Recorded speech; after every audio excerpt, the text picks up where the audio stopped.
Once again I repeat, you have a vessel and inside of that vessel some substance is there. मास कुछ भी हो सकता है. Initial temperature is 20 degree Celsius और आप चाहते हैं कि इसका टेम्परेचर 20 से 21 हो जाए. तो इसके लिए हमें इसको कुछ ना कुछ हीट देना पड़ेगा. तो जितना अमाउंट ऑफ हीट एनर्जी देंगे फॉर 1 डिग्री सेल्सियस राइज किसी भी क्वांटिटी को, तो उसी को कहेंगे उसकी heat capacity. The amount of heat energy required to raise the temperature of any quantity of substance by unity is called heat capacity.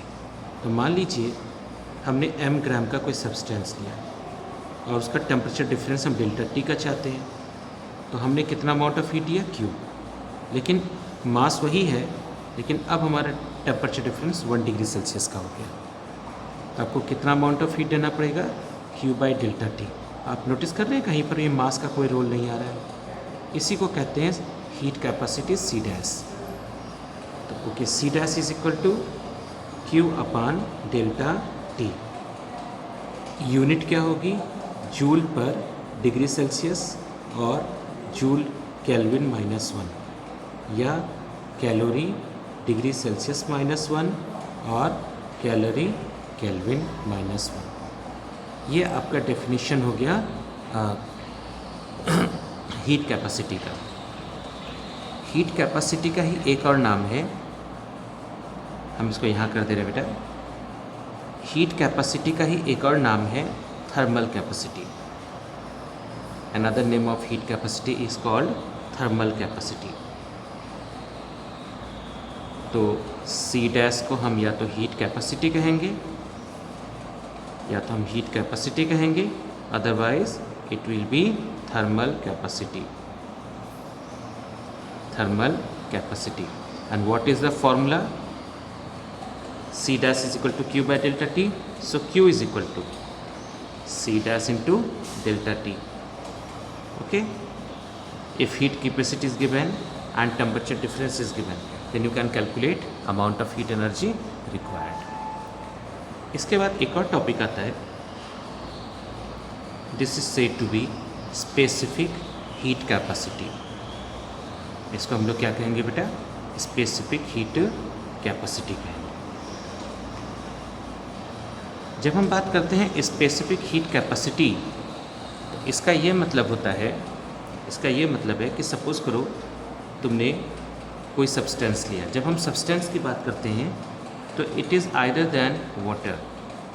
Water भी हो सकता है या कोई भी सब्सटेंस हो सकता है. वो सॉलिड हो सकता है, लिक्विड हो सकता है, कुछ भी सब्सटेंस हो सकती है ना. पेट्रोल, पेप्सी, कोला, कुछ भी, एनीथिंग. तो आपने क्या किया, एक सब्सटेंस यहाँ पर ले लिया and the mass of this substance is unity. It means it may be 1 gram, it may be 1 kilogram, कुछ भी हो सकता है. तो आपने सब्सटेंस ले लिया. अब इसका जो टेम्परेचर है मान लो 23 है और आप चाहते हो कि 23 से 24 हो जाए. It means you want temperature difference as 1 degree Celsius and mass is given unity. तो इसके लिए आप इसको बर्नर के ऊपर कुछ समय के लिए रखेंगे ना, और इस दौरान वो कुछ ना कुछ हीट एनर्जी एब्जॉर्ब करेगी. तो जितनी भी हीट एनर्जी वो एब्जॉर्ब करेगी, that is called specific heat capacity, denoted by C. तो डेफिनेशन एक बार लिख दें तो ज़्यादा बेटर है. The amount of heat energy, the amount of heat energy required for raising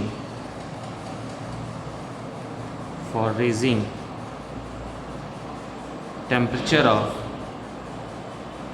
unit mass of substance by unity 1 degree Celsius का difference is called specific heat capacity. तो suppose करो m मास का है, delta T का temperature difference चाहते हो, तो कितना अमाउंट ऑफ हीट देना पड़ेगा बेटा? आपको हीट देना पड़ेगा Q का.